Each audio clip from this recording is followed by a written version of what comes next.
ImageNew England Patriots owner Robert Kraft, right, faces 2 misdemeanor charges of soliciting prostitution at a massage parlor in Florida. CreditCreditCharlie Neibergall, Associated Press. 2 Fridays ago, Robert K. Kraft, the owner of the New England Patriots, was in Los Angeles, one of his homes away from home. He started the day at Nathan Al's, the Beverly Hills, a delicatessen where he occasionally dines with friends, including Larry King and Steve Tisch, the co-owner of the Giants. Later that day, he was supposed to play golf with Al Michaels, the longtime host of Sunday Night Football. Kraft never made it to the first tee at the Bel Air Country Club. During the morning he received word that the police 2,600 miles away in Florida were charging him with 2 counts of soliciting a prostitute at a massage parlor in Jupiter. Since then, authorities have revealed that Kraft is one of hundreds of men facing solicitation charges as part of a case that also encompasses suspected human trafficking in South Florida. Read more. Behind illicit massage parlors lie a vast crime network and modern indentured servitude. Suddenly, Kraft's off-season, and perhaps his status as one of the most influential NFL owners, had been turned upside down. It is telling that he received the news while in Los Angeles, the capital of the entertainment industry. In the quarter-century since he bought the Patriots, Kraft has been at the center of countless business decisions affecting the league, from labor agreements to franchise sales to the commissioner's compensation. But Kraft has also left his mark by forming friendships with the leaders of the media companies that pay billions of dollars to televise NFL games. Those contracts account for about half of the NFL's estimated $14 billion annual revenue. As the chairman of the league's media committee, Kraft has become the NFL's seemingly indispensable owner, as anyone who holds that position usually is, and he has been expert at getting networks like CBS and Fox to pay previously unimaginable rights fees, and making them feel as if they were lucky to do so. He is a clever negotiator, said David Hill, the former chairman of Fox Sports. He could look at what the broadcaster needed and gauge what they felt they could pay but still leave something on the table so you don't feel like you were gouged. Image Commissioner Roger Goodell has broad authority to penalize Kraft. Credit Jamie Squire, Getty Images. Now Kraft may have compromised his stature within that most exclusive of American business clubs. In addition to any league punishment, he faces up to 1 year in jail, a $5,000 fine and 100 hours of community service, though since this would be a first-time offense, prosecutors said, he is unlikely to spend any time behind bars if convicted. On February 25, Kraft pleaded not guilty to the misdemeanor charges.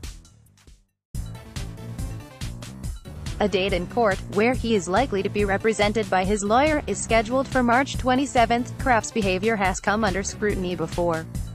He has admitted to meddling in football decisions and alienating his coaches in his early years of owning the Patriots.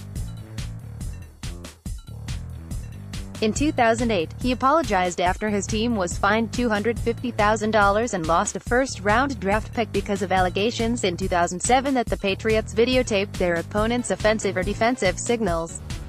Coach Bill Belichick was fined $500,000. In 2013, Kraft claimed he was duped by Aaron Hernandez, the Patriots tight end who was convicted of murder and later killed himself in prison.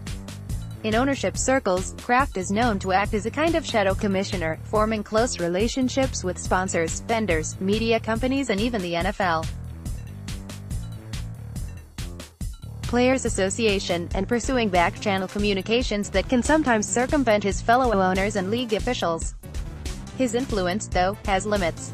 Many owners tolerate Kraft's freelancing because he gets results and tries to keep other owners in the loop.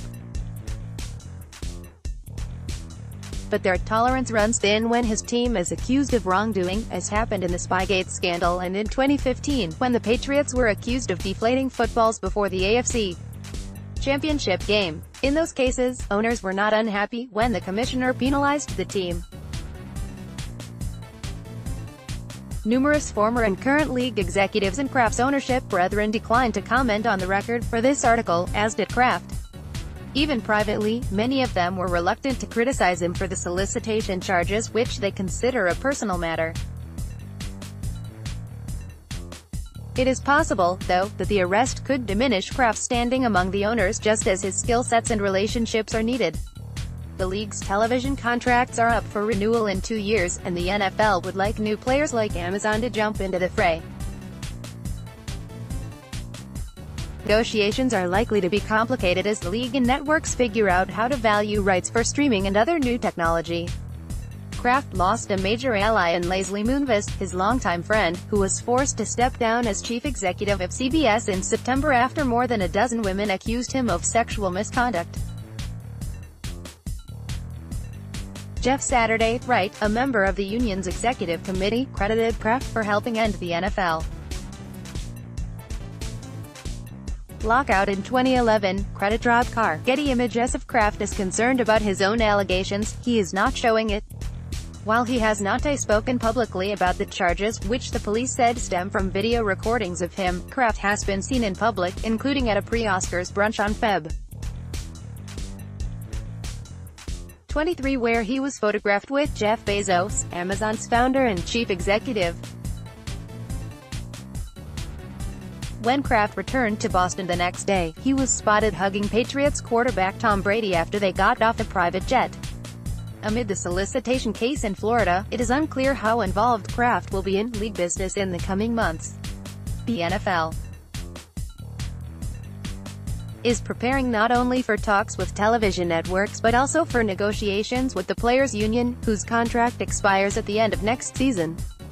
Kraft also sits on the Finance and Compensation Committees, and the Management Council, which represents the league in labor talks. Kraft can be an affable but cunning negotiator, and both his business and people skills were hard to miss in 2011 during negotiations over the collective bargaining agreement. Several owners pushed the league to take a hard line and exploit their leverage over the players' union after a court ruling in their favor, but Kraft was among a contingent of owners leading negotiations in Washington who saw an opening to push the talks across the finish line. While Kraft shuttled back and forth to Boston, where his wife, Myra, was dying of ovarian cancer, he maintained a direct line of communication with leaders of the players' union. After the two sides reached a deal, Jeff Saturday, a member of the union's executive committee, thanked Kraft. "Without him, this deal does not get done," he said at the time. ESPN, where Saturday works, said he was not available for an interview. But nearly all of Kraft's associates contacted for this article said Kraft was a careful listener who asked questions and had a knack for proposing solutions. While he does have a temper, they said, he rarely loses it.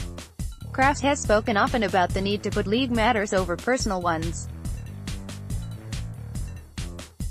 In November 2017, he was interviewed with his oldest son, Jonathan, on stage at a sports industry conference in New York. In a thinly veiled criticism of Jerry Jones, the Cowboys owner, Kraft urged owners to act as partners and not perceive themselves as bigger than the league itself. Jones had threatened to sue Kraft and other owners who wanted to extend Commissioner Roger Goodell's contract. "It's more important," Kraft said, "that the people running the league do the right thing for the league than for any one franchise." Mark Leibovich contributed reporting from Washington. A version of this article appears in print on page D1 of the New York edition with the headline, "Kraft's power has faced tests, but never one this serious." Order reprints today's paper. Subscribe.